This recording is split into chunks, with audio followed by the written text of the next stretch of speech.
আসসালামু আলাইকুম রহমতুল্লাহ।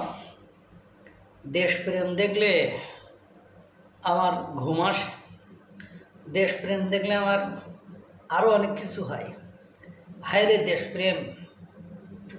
আজ দীর্ঘ কয়েক মাস ধরে বাংলাদেশে যে অরাজকতা চলছে, যে খুন, ডাকাতি, ছিনতাই, রাহাজানি, ধর্ষণ চলছে, এটা নিয়ে যারা বিবৃতি দেয় না, এটা নিয়ে যারা একদিনের জন্য মাঠে নামেনি, এটা নিয়ে যারা কোনোদিন কথা বলেনি, তারা যখন লাখি নামের মেয়েটি ওই শাহবাগে এসে প্রধান উপদেষ্টার বাসভবনে যে স্মারকলিপি দিতে চাইল, পুলিশের সাথে তাদের সংঘর্ষ হলো, তখন তারা গভীর রাতে মাঠে নেমে গেল। অথচ এই এরাই কি কোনোদিন ধর্ষণ বিরোধী করে বক্তব্য দিয়েছে? এই এরাই কি কোনোদিন মাঠে নেমেছে চুরি, ডাকাতি, ছিনতাই, রাহাজানি, মব জাস্টিস বন্ধ করার জন্য? কোনো বিবৃতি কি আপনারা কখনো দেখেছেন? এরাই কোনোদিন কি আপনি দেখেছেন যে সাম্যতার কথা বলেছেন? মুখে মুখে সাম্যতা, ন্যায় বিচার, ক্ষমার কথা বলে, কিন্তু কখনো কি দেখেছেন যে মব জাস্টিসের নামে মব ভায়োলেন্স হচ্ছে, সহিংসতা হচ্ছে, খুন হইতেছে, ছিনতাই হইতেছে, রাহাজানি হইতেছে, হত্যাকাণ্ড হইতেছে, ধর্ষণ হইতেছে একের পর এক? তখন কি কারোর বক্তব্য আপনারা শুনেছেন? শোনেননি। এই এরাই লাখি যখন এই সবের বিরুদ্ধে আন্দোলন করার জন্য মাঠে নামলো, এই এরাই, এদের মুখ থেকেই কখনো শুনেছেন স্বরাষ্ট্র উপদেষ্টার পদত্যাগ চাই? যে স্বরাষ্ট্র উপদেষ্টা দেশকে একটা নৈরাজ্যের দিকে নিয়ে যাচ্ছে, স্বরাষ্ট্র উপদেষ্টা দেশকে একটা ধ্বংসের দিকে নিয়ে যাচ্ছে, স্বরাষ্ট্র উপদেষ্টা দেশকে একটা অরাজকতার মধ্যে ফেলে দিচ্ছে, অনিরাপত্তার মধ্যে রেখে দিচ্ছে। এই এরাই কি কখনো বক্তব্য দিয়েছে? আপনি দেখেছেন কোনো দিন? আপনারা দেখেছেন কোনো দিন?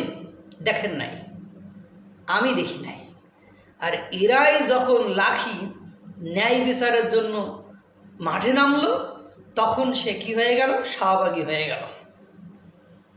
তখন তার বিরুদ্ধে মাঠে নামলো, তার বিরুদ্ধে অর্ধেক রাতে, মানে মধ্যরাতে এসে আন্দোলন ঘোষণা করলো যে তাকে গ্রেপ্তার করতে হবে। কেন গ্রেপ্তার করতে হবে? একজন মানুষকে গ্রেপ্তার করতে হলে তার পেছনে সুনির্দিষ্ট একটা মামলা থাকবে, সুনির্দিষ্ট একটা কজ থাকবে, সুনির্দিষ্ট একটা কারণ থাকতে হবে। কোনো কারণ বলতেছে না।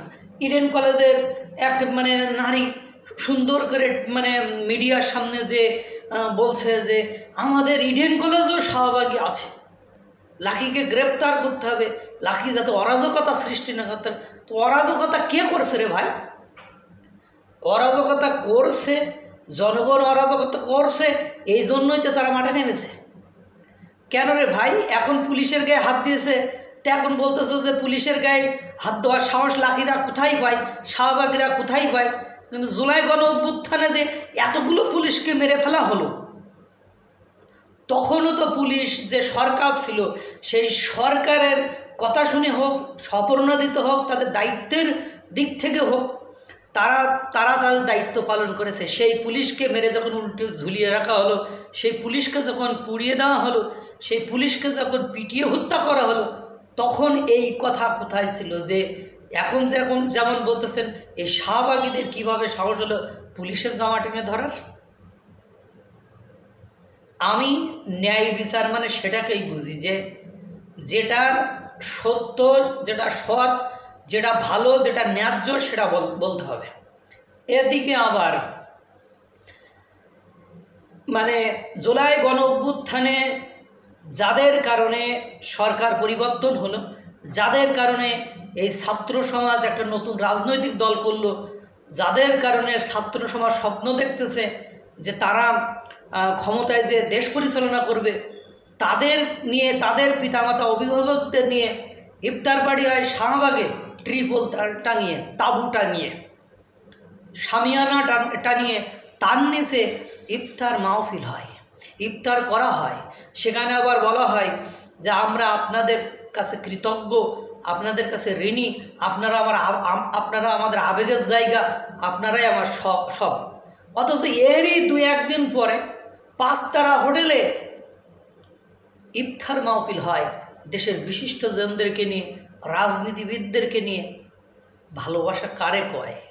এসব প্রতারণা, এসব ভণ্ডামি আগেও রাজনীতিবিদরা করেছে, এখনও করছে, ভবিষ্যতেও করবে।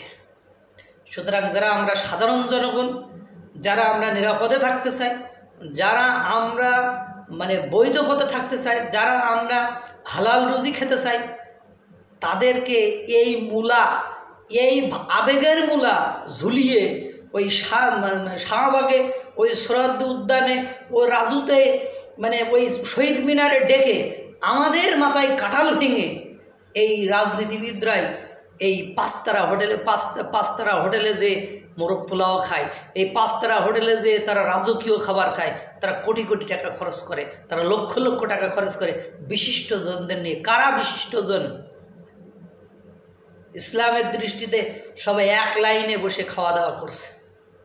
আর যারা আহত হয়েছে, যাদের জন্য তারা আজ ক্ষমতায়, তাদেরকে সোহরাওয়ার্দী উদ্যানে ফ্লোরে, মেঝেতে, মাটিতে, তাঁবুর নিচে, আর এদেরকে 5 তারা হোটেলে। এরা নতুন বন্দোবস্ত করে। তারা কোটি কোটি টাকা কোথা থেকে পায়? জিজ্ঞাসা করলে বলে যে আমাদেরকে বড় লোকেরা ডোনেট করে। তাদের নাম আমরা বলতে পারবো না। কেন বলতে পারবে না? তাদের যারা ডোনেট করে তারা অনিরাপত্তায়, তারা নিরাপত্তার কারণে আমরা বলতে পারবো না। কিন্তু দুর্ভাগ্য হলেও সত্য যে যাদের কাছ থেকে নিচ্ছে তাদেরকেই এরা একসময় আওয়ামী লীগের দোসর বলতো। অথচ এখন তাদের কাছ থেকে টাকা পয়সা নিয়েই অনুষ্ঠান করছে, দলের আত্মপ্রকাশ করছে, এই সব ইত্যাদি ইত্যাদি কর্মকাণ্ড করছে।